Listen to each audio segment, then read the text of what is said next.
सैफ को मैं दोबारा ट्राई कर लेता हूँ। हेलो हेलो आदाब। हेलो, आवाज आ रही है? आ रही है भाई, क्या हाल है, कैसे हो भाई? मैं ठीक ठाक, अल्लाह का शुक्र। आप कैसे हैं? मैं ठीक हूँ। हाँ जी, क्या बात करोगे? अच्छा। नहीं, उस दिन मैं बात कर रहा था तो वो बीच में जाके बात आप तो आर्गुमेंट के दरमियान में कट कर देते हैं। अच्छा, चलें, वो तो फिर फिर जब हाजी साहब होंगे तो फिर करूंगा उसके ऊपर बात। आज के टॉपिक बात करते हैं। करें। और सब ठीक ठाक है हाँ ना जी घर करें। भाई सब? हाँ भाई ठीक है, सब अच्छा। ठीक है, बात करो। अच्छा, मैं सबसे पहले तो ये कहना चाहता था कि आप ये जो आ रहे हैं ना हिंदुत्व वाले, आपको इनका जो एक मेजर सोर्स ऑफ इंफॉर्मेशन है ना, वो मेजर जो इनका गोबर आ रही है, मेरे ख्याल में आपको एटलीस्ट उसके साथ मुकाबले में एक मोनोलॉग बनाना चाहिए। हेलो भाई, बहुत सारी हेड जो है ना वो भर रहा है इनके अंदर। अच्छा, चले, मैंने इनका उसको जो सुना नहीं है इसलिए मुझे पता नहीं है। हम्म। अच्छा। अच्छा, अच्छा, एवोल्यूशन क्या? पे मैं ये हाँ डिस्कस जी। करना चाह रहा था भाई, जो मॉर्फोलॉजिकल शिफ्ट आता है एक स्पीशीज से दूसरी स्पीशीज में, ये तो काफी लंबा टाइम पीरियड होता है ना, एक स्पीशी को दूसरी स्पीशी में जाने के लिए। तो नहीं, जरूरी नहीं, जरूरी नहीं है। अच्छा, रैंडम भी अचानक से भी आ सकता है? अचानक से नहीं आता। एपिजेनेटिक चेंजेस ऐसी होती हैं कि वो चंद जनरेशन्स में भी आ सकती हैं। एपिजेनेटिक चेंजेस वो नहीं होती कि जीन बदलता है, जीन का हम्म। रेगुलेशन पैटर्न बदलता है। जीन रेगुलेशन पैटर्न क्या होते हैं? वो ये बताएगा कि एक राइनोसॉर्स है तो उसका हॉर्न जो है वो कितना लंबा हो सकता है। ऐसे भी हो सकता ठीक है है। कि सिर्फ 20-25 जनरेशन में अगर वो हॉर्न पहले 1 फुट का था तो वो 4 फुट का हो जाए। वो हम्म। ना तो जो कैरेटिन प्रोटीन होगी जो कि उस हॉर्न के अंदर जाती है वो चेंज नहीं होगा, उसका जीन नहीं चेंज होगा, मगर उसका रेगुलेशन पैटर्न चेंज हो जाएगा। वो प्रोटीन जब पहले कम बनती थी अब वो बहुत ज्यादा बनने लग जाएगी, उसकी वजह से जो है हॉर्न बहुत बड़ा हो जाएगा। ठीक है। हम्म। तो हमारे में और चिंपैंजी में जो सबसे ज्यादा डिफरेंसेस हैं वो ये जीन रेगुलेशन पैटर्न्स के हैं। एपिजेनेटिक चेंजेस ज्यादा हैं। जीन्स तो हम्म। 98.6% कट सेम है एग्जैक्टली। सिर्फ थोड़े हम्म। से जीन्स हैं जो गलत हैं, और प्रोटीन्स तो शायद थोड़ी सी बिल्कुल डिफरेंट है। प्रोटीन्स तो सारी एक एक प्रोटीन का हम में और चिंपैंजी में फर्क है टोटल। सही है। हाँ, एनाटो लेकिन मेजर डिफरेंस तो अगर भाई कॉन्शियस का है ना, असल चीज तो जो इंसान को डिस्टिंग्विश करती है एनिमल से वो तो कॉन्शियस है उसकी। हाँ ना, तो अच्छा। न्यूरॉन जो है, न्यूरॉन का आप क्या समझते हैं? न्यूरॉन के जो जेनेटिक कोड होता है वो तो सेम होता है, मगर न्यूरॉन के जो एपिजेनेटिक कोड होते हैं वो डिफरेंट होते हैं। और न्यूरॉन के हाँ। एपिजेनेटिक कोड्स की वजह से ही दिमाग का एक पोर्शन जो है वो बड़ा हो जाता है, उसमें डिफरेंट किस्म के न्यूरॉन्स बन जाते हैं। और वो पोर्शन जो पहले कोई और फंक्शन करता है वो बाद में कोई और फंक्शन करने लग जाता है। ठीक है। नहीं तो तो डीएनए के हमारे पास ये इंफॉर्मेशन कहाँ से आ रही है? डीएनए के पास ये इंफॉर्मेशन कहां से आ रही है? जी। डीएनए के पास ये इंफॉर्मेशन तो डीएनए में एम्बेडेड है ना भाई। Over the course of billions of years DNA में इंफॉर्मेशन एक्युमुलेट हुई है। नहीं तो जो क्या कहते हैं, अगर नेचर जो है वो हमारा क्या कहते हैं उसको एवोल्यूटर है, मतलब मेन जो फोर्स है, नेचर खुद तो अनकॉन्शियस है, तो एक अनकॉन्शियस चीज ने कॉन्शियस चीज को कैसे प्रोड्यूस कर लिया? क्योंकि जरूरी नहीं है कि कॉन्शियसनेस ही इंफॉर्मेशन पैदा कर सके। यूनिवर्स में इंफॉर्मेशन कहां से आती है मुझे बताएं? इंफॉर्मेशन कहते किसको है? यही तो एक क्वेश्चन है ना बहुत बड़ा, कि कौन है जो क्या कहते चलें, हैं उसको, मैं नेचर नेचर खुद आपसे तो हम्म। साइंटिफिक डेफिनेशन ऑफ इंफॉर्मेशन का पूछ रहा हूं, क्या है वो?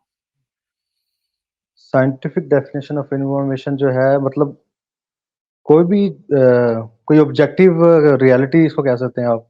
ऑब्जेक्टिव भी नहीं, मतलब मुझे नहीं पता इंफॉर्मेशन साइंटिफिक। इंफॉर्मेशन एक सिस्टम के अंदर जितने भी पार्टिकल्स होते हैं उनकी अरेंजमेंट को कहते हैं। पार्टिकल्स की ठीक है। अरेंजमेंट को कहते हैं, अच्छा। जितना भी एटम्स जो क्वांटम पार्टिकल्स हैं उनकी अरेंजमेंट को इंफॉर्मेशन कहा जाता है। इंफॉर्मेशन लॉस तब होती है जब आप एक एक खास अरेंजमेंट से एक ऐसी अरेंजमेंट पे चले जाते हैं जो अब मजीद चेंज ही नहीं हो सकती। ठीक। तो अब एक सिंपल हम्म। सी बात है कि डीएनए जो है क्या वो इंफॉर्मेशन नहीं है?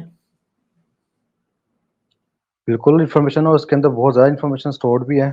अच्छा, तो इंफॉर्मेशन, डीएनए काउंट। अगर इंफॉर्मेशन है तो मुझे बताएंगे इंफॉर्मेशन का लॉस और इंफॉर्मेशन की एबिलिटी जो है वो यूनिवर्स के अंदर एम्बेडेड है बकायदा।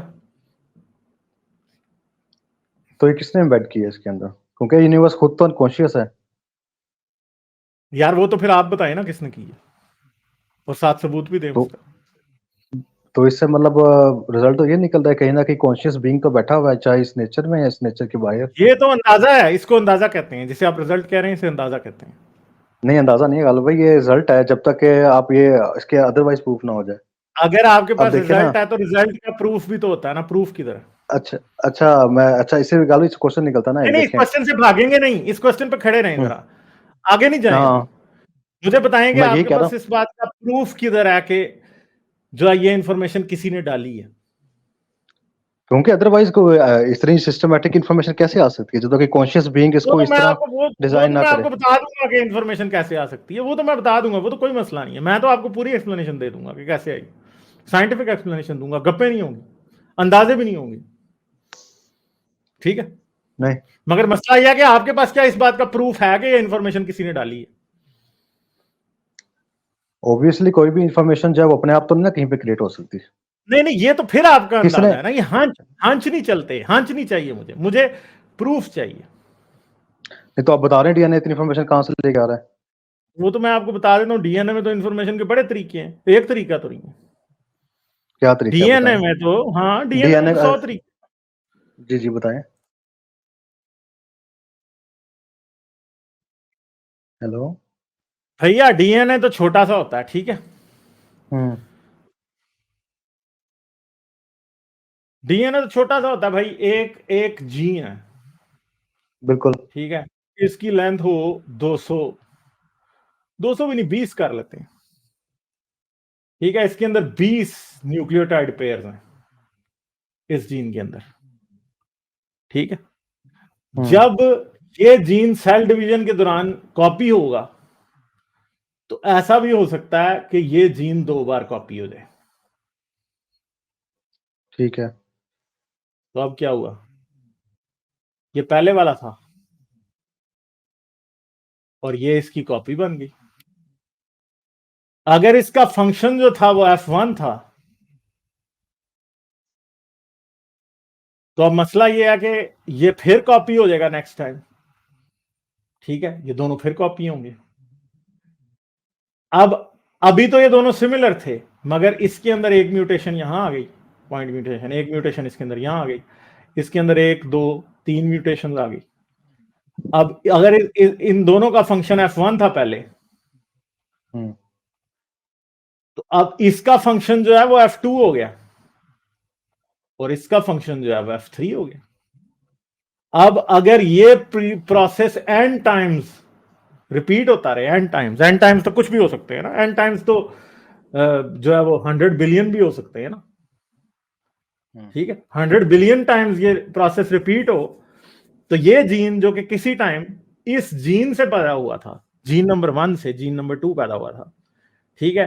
नीचे जाते जाते 100 बिलियन जनरेशन के बाद, जो कि बैक्टीरिया या माइक्रो ऑर्गेनिजम्स के बारे में बहुत ही सिंपल सी हैं, उनके बाद क्या होगा कि जो इंफॉर्मेशन इसमें है, अब ये जो जीन 1 था, G1 और G2 जो है, इन दोनों में सिमिलैरिटी खत्म हो जाएगी ऑलमोस्ट, और ये दोनों इंडिविजुअल डिफरेंट जीन्स बन जाएंगे जिनके टोटली डिफरेंट फंक्शंस होंगे, ठीक है।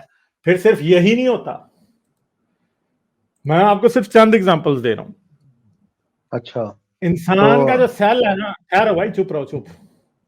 इंसान का जो सेल है ना, उसमें ये न्यूक्लियस है,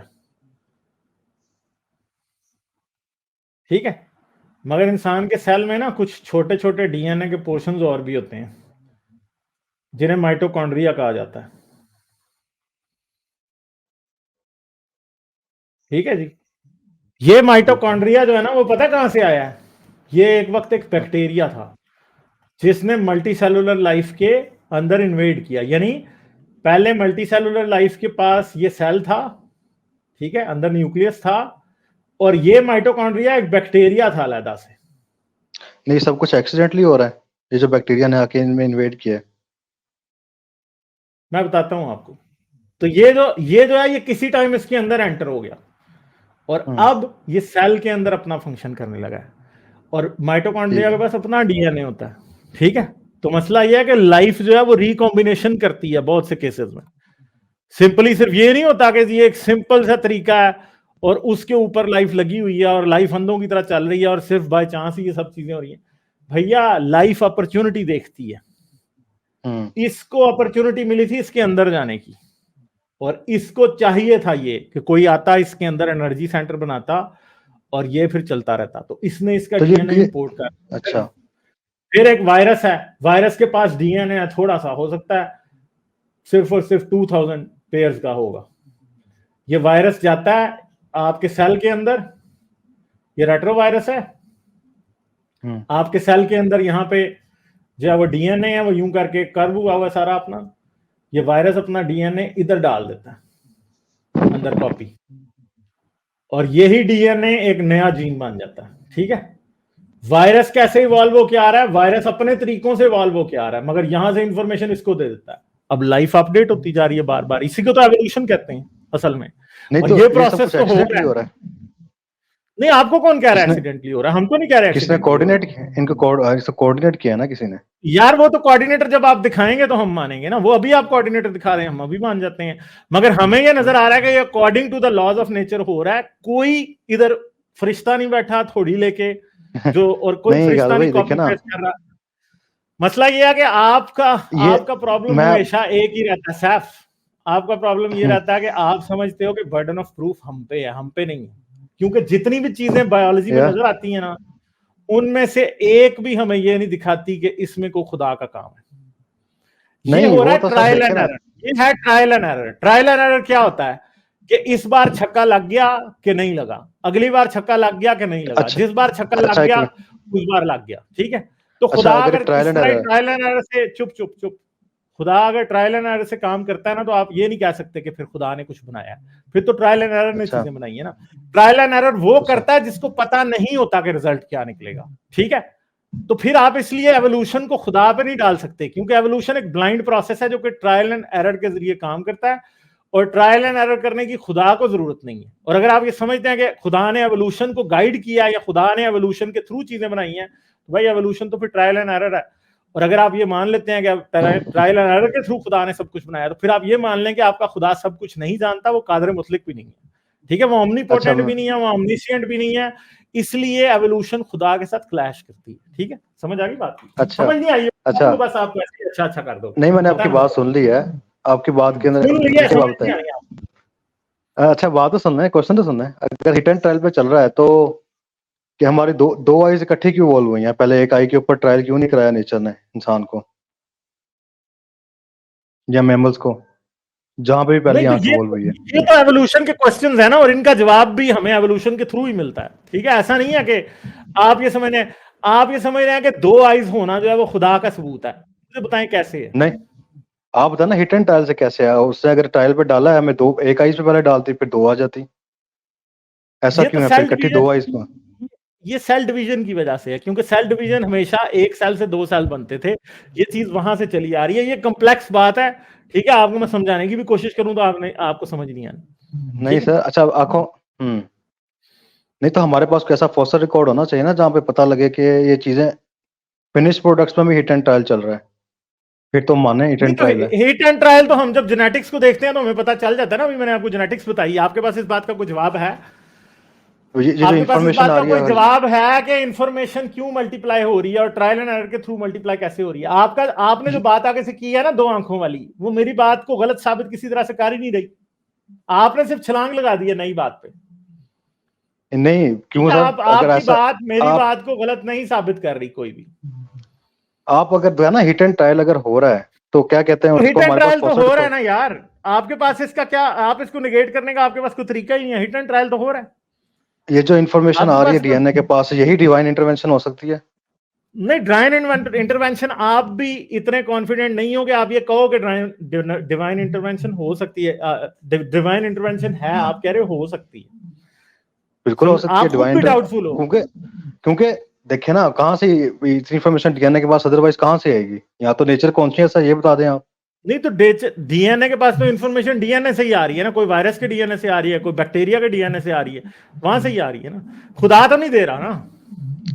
तो इनको आपस में किसने तो कोऑर्डिनेट किया ना, किसने तो कोऑर्डिनेट किया ना सर। देखें, आप बातें यही कर रहे हो, किसी ने किया, किसी ने यूं किया होगा, हो सकता है। आपके पास किसी बात का प्रूफ नहीं है। अब मुझे एक बात बताएं, चाह रहे हैं, बताएं। ठहर जाए भाई, चुप कर रहे साहब। चुप कर दें मेरे डॉक्टर। इसी पर हिट एंड टाइल पे क्वेश्चन सुन लेना फिर आगे। मैंने आपको चुप करने का कहा है। डॉक्टर एमएचएस आप कुछ कहना चाह रहे हैं? जी जी जी, मैं इन साहब को वो बताना चाह रहा हूँ। देखो मेरे भाई, आपने जो बात की ना कि कोऑर्डिनेट क्या चीज़ करती है, तो जो कोऑर्डिनेट करती है ना वो उस ज़माने के स्ट्रेसर होते हैं। वो जो स्ट्रेसर है ना वो मजबूर करते हैं एक ऑर्गेनिज्म को उस डायरेक्शन में जाने की जो उसको उस जगह के ऊपर बेहतर तरीके से जो है ना वो थ्राइव करने के काबिल बनाते हैं। और जीन म्यूटेशंस भी, वो म्यूटेशंस रैंडम होती हैं, लेकिन फिर उनकी सिलेक्शन होती है उस बेसिस के ऊपर कि किस जीन को सर्वाइवल एडवांटेज मिल रहा है। मैं आपको एक सिंपल सा एक्सपेरिमेंट बता देता हूँ कि आप जब आज से 100 साल पहले के जितने भी बैक्टीरिया थे वो सारे पेनिसिलिन से मर जाया करते थे। आज पाकिस्तान, इंडिया का कोई भी बैक्टीरिया पेनिसिलिन से नहीं मरता। उसकी वजह यह है कि हमने लोगों को पेनिसिलिन देनी शुरू की और बेदरेग देनी शुरू की। तो उससे क्या हुआ कि शुरू में बैक्टीरिया मरे, लेकिन इतनी ज्यादा इनकी पॉपुलेशन होती है, बीच में एक ऐसी म्यूटेशन आई जिसने उस बैक्टीरिया को सिर्फ 1% ज्यादा रेजिस्टेंट कर दिया पेनिसिलिन से। अब क्या हुआ कि वो बैक्टीरिया ज्यादा बचने शुरू हो गए। जब निमोनिया में आप किसी को पेनिसिलिन देते हैं, ठीक है, तो वो बचने शुरू हो गए। उन्होंने आगे से अपने बच्चे पैदा किए और उनमें थोड़ी सी और म्यूटेशन हुई जिससे पेनिसिलिन से आप 2% रेजिस्टेंट हो गए। और यही काम चलता रहा, जैसे गालिब कह रहा था, बिलियंस ऑफ जनरेशन के ऊपर। और अब आपके पास नए बैक्टीरिया बन गए हैं, वो नस्लें ही नहीं है, ठीक है, और वो पेनिसिलिन से बिल्कुल रेजिस्टेंट है। वो हंस के देखते हैं पेनिसिलिन को, ठीक है। इसी तरह आपकी नेचर के अंदर भी चीजें आती रहती हैं। आपकी जैसे जैसे आपकी इन्वायरमेंट चेंज होती है, नई नई जीन्स आती हैं, उसमें एपिजेनेटिक्स का भी किरदार होता है, हर चीज का होता है, लेकिन ऊपर से कोई डिवाइन कोऑर्डिनेटर नहीं होता। दूसरी बात जो आपने फरमाई आंख वाली बात ना, तो एक्चुअली जो ट्राइलोबाइट हैं, ये जो हमारे जो प्रिमिटिव जब सबसे पहले आंख बनी थी ना, तो सिंगल आंख ही बनी थी। आपको दो आंखों का मकसद पता है क्या होता है? दो आंखें क्यों होती हैं? ये आपको 3D विजन देती हैं। क्योंकि जब आप अफ्रीकन सवेना में हम इवॉल्व हुए हैं ना, तो हमें ये भी देखना होता है कि वहां पे शेर है कि नहीं है, और हमें ये भी देखना होता है कि शेर हमारे से कितनी दूर है। तो आप एक आंख बंद करके अंदाजा नहीं लगा सकते कि शेर कितनी दूर है। आपको आपको 3D विजन चाहिए, और हमारी दोनों आंखें वो बनाती हैं। सवाल तो आपसे पूछना है ये कि अगर क्रिएटर ने ये आंख बनाई थी, तो भाई थोड़ा सा बीच में एक आईफोन जितनी टेक्नोलॉजी डाल के उसको 3D भी बना देते।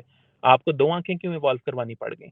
अगर एक आंख जो है, और उन बीच में जब आप आंख का सिस्टम पढ़ते हैं, तो वो जिस तरह गालिब ने हिट एंड ट्रायल वाली बात की, वो बिल्कुल उसी तरह बना हुआ है। आपकी आंख में ब्लाइंड स्पॉट है, आपको आंख का हाँ, इमेज, आपको पता है आपकी आंख उल्टा आपको दिखाती है। उल्टा दिखाती है, आपको इमेज उल्टा दिखाती है, आपका ब्रेन उसको सीधा करके आपको दिखाता है, ठीक है। और भी इस तरह ब्लाइंड स्पॉट है, और भी 100 चीजें और जिसको दूसरी बात है कि दोनों साइड की आंखें ऑपोजिट साइड ऑफ ब्रेन से कनेक्ट हैं, जो कि हाँ, पागल वाली बात है।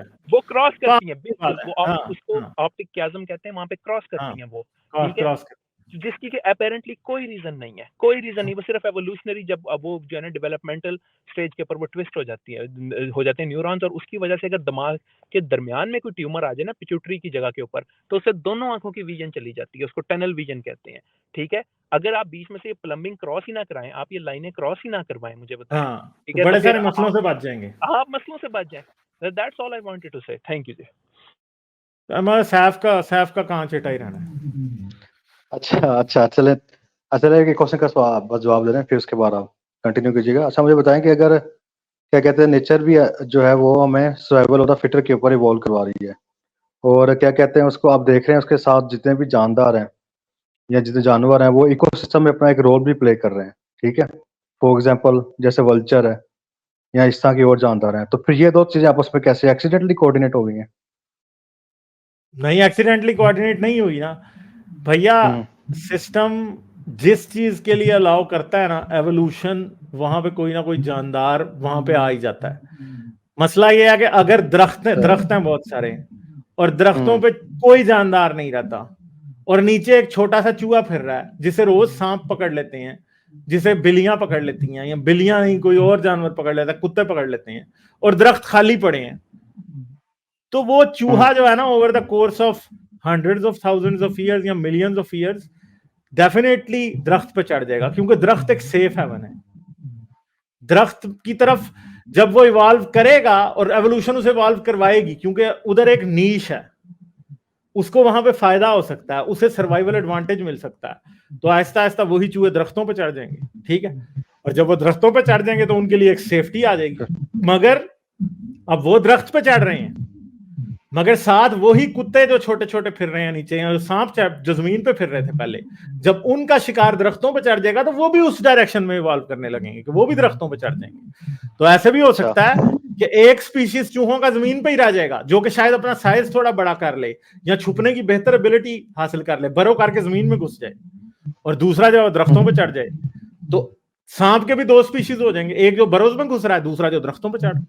ठीक है, तो ये एवोल्यूशन इस तरह काम करती है। जब उसे कोई नीश अवेलेबल होती है जहां पे सर्वाइवल का एडवांटेज मिलता है तो वो उस तरफ चल पड़ती है। जब वो नीश खत्म हो जाती है, दरख्त खत्म हो जाए तो वो चूहा भी एक्सटिंक्ट हो जाएगा, दरख्तों पे फिरता था। ठीक है, तो बेसिकली एनवायरनमेंट ही हमेशा गाइड कर रही होती है। एनवायरनमेंट को खुद भी नहीं पता होता वो कैसे कर रही है, मगर वो गाइड कर रही होती है। ठीक है, तो ये जानवर जो है ये इकोसिस्टम को प्रिजर्व कर रहे हैं या इकोसिस्टम इनको प्रिजर्व कर रहे हैं? क्या जानवर जो है इकोसिस्टम, बेसिकली जो ओवरऑल लाइफ है उसे इकोसिस्टम ही प्रिजर्व करता है। मगर मसला ये होता है कि फिर एक जानदार ऐसा भी आ जाता है जो दूसरे जानदार को प्रिजर्व करता है। जैसे एक सिंपल सी बात है कि एक एनवायरनमेंट है, उसके अंदर पानी है ज्यादा, ठीक है, और पहले वहां पे डेजर्ट था, अब वहां पे पानी आ गया तो दरख्त उगने लगे।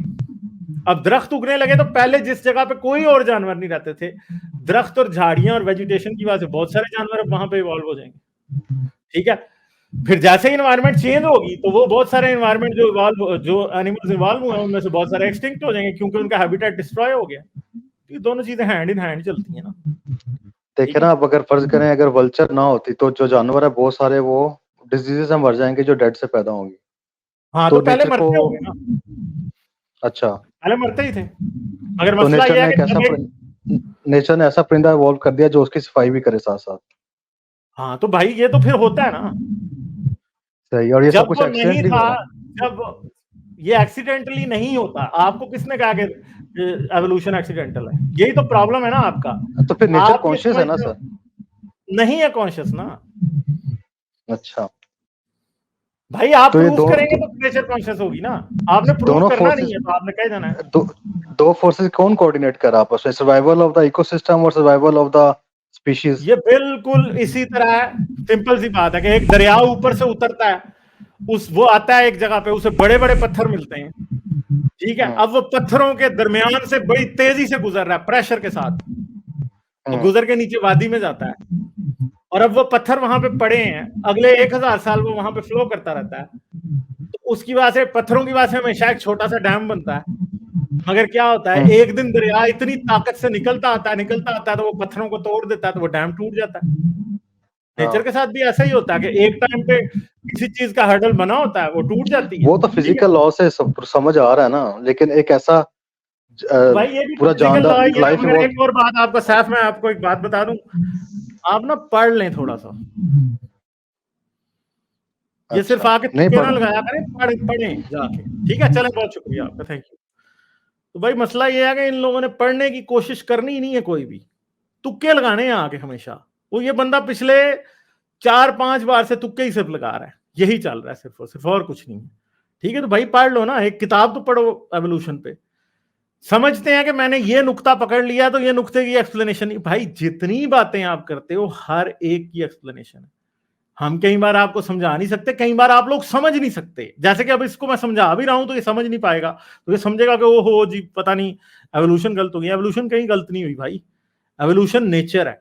नेचर अपना रास्ता, जैसे दरिया अपना रास्ता खुद बनाता है, इस तरह वो भी बनाती जाती है। जब वो पहाड़ों में होती है तो बहुत तेज होती है, मैदानी इलाके में आती है तो स्लो हो जाती है, समंदर में गिरती है तो किसी और तरह एक्ट करती है। ये यही काम करता है, नेचर है। लाइक, शेयर और सब्सक्राइब करना मत भूलें। इसके साथ साथ आप मेरे चैनल को पेट्रियन पर सपोर्ट कर सकते हैं। पेट्रियन का लिंक वीडियो की डिस्क्रिप्शन में है।